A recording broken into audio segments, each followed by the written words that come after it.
Okay, Easter's fast approaching. Now when I was a kid, I grew up eating hot cross buns, and my wife, she's Austrian, she grew up eating Reindling at Easter time. So I thought, which one's better? I've never actually made any of these before. So for the hot cross bun, I got the recipe off a site called Recipe Tin Eats. And obviously, for the Reindling, I got the recipe from Traditional But Not when Resi did one last year on the channel. Okay, for the Reindling, this is the simplified version of putting it together. So I like to go in with the milk and the butter first. So milk and the butter's in. And I'm just going to lightly beat the egg and the egg yolk. And that goes in. And then we put all the drier ingredients on top. That's just the lemon zest. I've got the brown sugar there. Got the yeast. We'll just lightly crumble that. And we got the vanilla sugar. We'll put in about a teaspoon of salt. And then lastly, we'll put the flour in. Once you got it all in, just close it up. Start it off on a low speed, and then once it starts to get incorporated, we'll speed it up. So every now and again, you can come in with your spatula. Just flick it off the sides. Obviously, if you're doing it while the machine's running, just be careful. All right, now once it's coming together, you can speed up your machine. On my Kenwood machine, I like to mix it on about 2.5 to 3 on the speed. So if you realise your dough isn't quite coming together, just slow the machine down a little bit, and that'll help to bring it together. And then once it's actually formed into a ball, you speed it back up and we'll finish off the mixing process. So as you can see, my dough's looking a little bit dry, so I'm just going to add a splash of milk. Just a little bit. And we'll mix that in and we'll see how it looks. So, as you can see, I just put everything into the stand mixer and started mixing it. After I was mixing in there, I couldn't bring it, it wouldn't come together. So I turned it out on the table and just finished it off on the work surface here. So I've just lightly buttered the dish here. Just gonna turn it around a couple of times, get it coated in the butter, and then we'll just cover it over with some plastic. And then we're gonna let that rise in a warm place for about 45 minutes to an hour, until it's about doubled in size. As you can see here, I've got a bundt tin, or in German it's called a Gugelkopf, I think. Regardless of how bad my German is, I've lightly buttered the inside. I've also got some sugar here. I'm gonna spread around the inside of it. Now usually through this whole process, you would use white sugar, but lately I've been preferring to use brown sugar for nearly everything that I do because I think it tastes a little bit better. So, it's up to you. White sugar, brown sugar, doesn't really matter. So you just want to lightly coat the inside with the sugar. Well, you could also do a really heavy coat, it's completely up to you. Okay, that looks good. Okay, my dough is risen. So we're just going to lightly flour the work surface. And then we'll dump that out. So we'll lightly flour the hands. And we just want to start making this into a nice square piece about 1 centimetre thick. So I just like to start it with my hands, and then once you get it out, we'll start rolling it out with the rolling pin.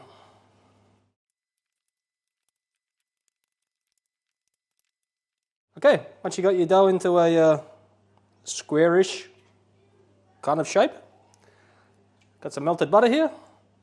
You're just going to paint that all over the inside with the melted butter. Don't be shy with the butter.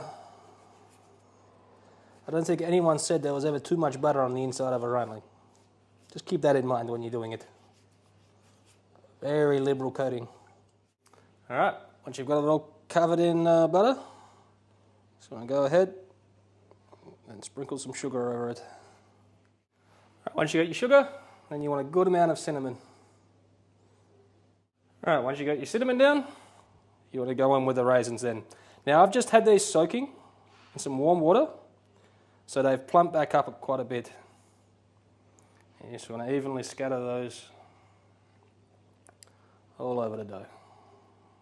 Okay, Once you've got your raisins all scattered around the place, you want to start rolling it up.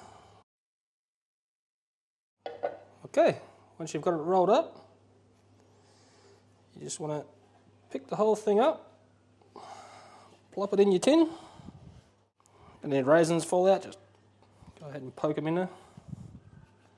Alright, now you just want to cover it again and let it rise slightly while we get the oven preheated.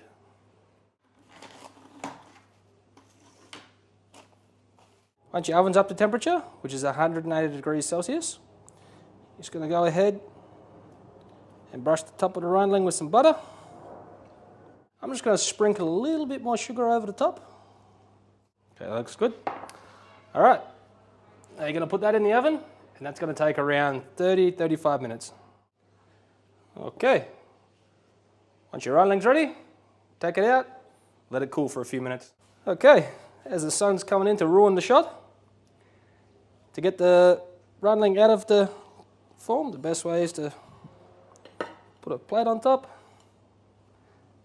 and just turn it around and yeah, hope it slides out. Which we're not going to have that hope, so we'll get a knife in there to just loosen it up a little bit. So, I first try with the spatula so I don't rip up the inside of my tin here.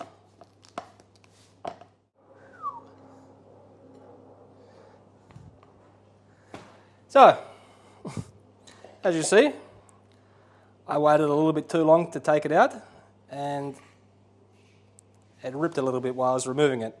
But that's just for looks. The true test will be the taste. Okay, for the hot cross buns, it's going to be a similar process. I'm going to add the liquids. So I've got the butter and the milk here. Then I've got 1 egg. I'll plop that in. Then we'll go in with the spices and some salt. Then we'll go in with the sugar. I'm using brown sugar for both of these because I think it gives a better taste. And we're going to go in with some orange zest. And then we'll crumble in some fresh yeast. And sultanas. And finally, we'll go in with the flour. Close it down, start it off on a low speed, and then we'll speed it up once it comes together. As you can see, it's coming together nicely. We'll just speed it up a little bit. If you need to, just come in with your scraper and scrape down the sides. Put it back down, continue mixing.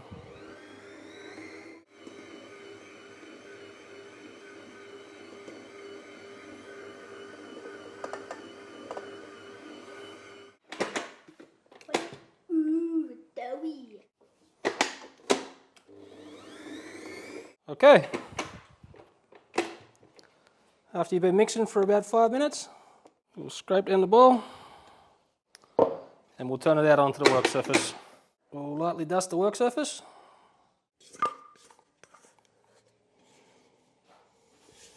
Alright, just lightly dust your hands. And we'll just give it a little knead by hand.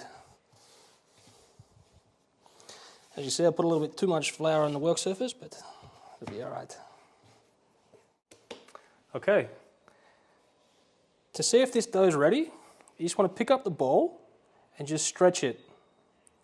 Now if you stretch it and it doesn't tear, like I'll show you a bit here, if you go really hard it's going to tear like that. But if you just bring it together and you just pull it apart a little bit and it doesn't tear, your dough is ready to be rested. Alrighty, you see, I just put some butter in a bowl, put the dough ball in there, just roll it around a little bit, and we'll just cover it up, and then we'll sit this in a nice warm place to prove. You want it to just about double in size, and then we'll bring it back. It should take about maybe an hour. Okay.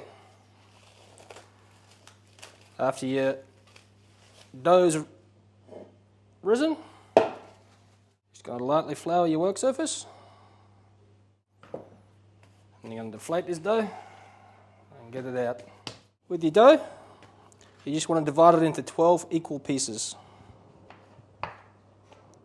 Once you got your dough all portioned out, just got to go ahead and roll them into nice little tight balls. Okay, once you got it into a nice little ball, you just want to flatten it out a little bit. Just put it in your hand, you should have something like that. Now I'll just go ahead and get the rest of them done. Once you got your dough all rolled out, I should say rolled into bowls and in your dish, my personal opinion is that when these cook, I want them to all join together. So what I'm going to do is just flatten them out just even a little bit more. And then I'm going to cover them with some more plastic wrap.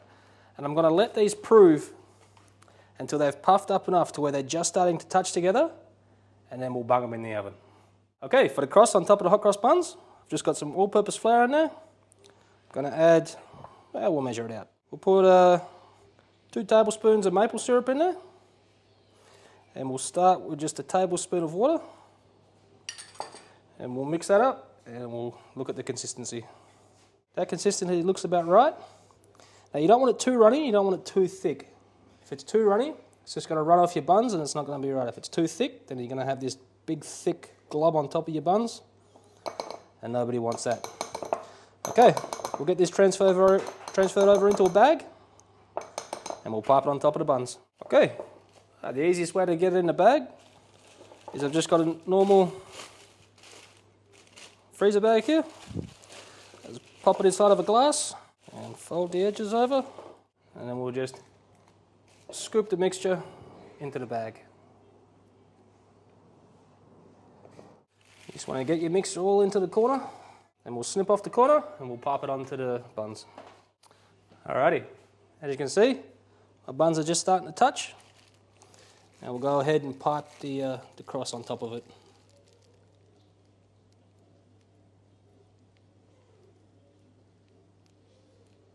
As you can probably tell, I'm not the greatest at this, and I also run out of mixture, so I had to quickly mix up some more. And we'll just go ahead, finish off piping the crosses. Alrighty. Once you've got your crosses, as you can tell, I'm not very good at this. I'm going to pop them in the oven for around 25 to 30 minutes. Alright, once your buns are cooked, got a nice colour on the top, all I've done here is just heat a little bit of apricot jam and water up. I'm going to brush these on top as soon as they come out of the oven. So, with my Reindling, obviously mine doesn't look as pretty as Resi's because I left it in the tin too long before I removed it and the sugar hardened up. That's why it's a little bit, doesn't look so great. But it'll all come down to the taste. Oh, it looks good.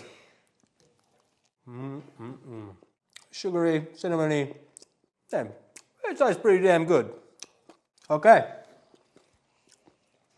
Now over to what I grew up with, the hot cross bun. I mean, they're still a little bit warm, but that's just okay with me. Nice and fluffy. Oh, it's a very hard decision, but I'm pretty sure I still like the hot cross bun over the Reindling.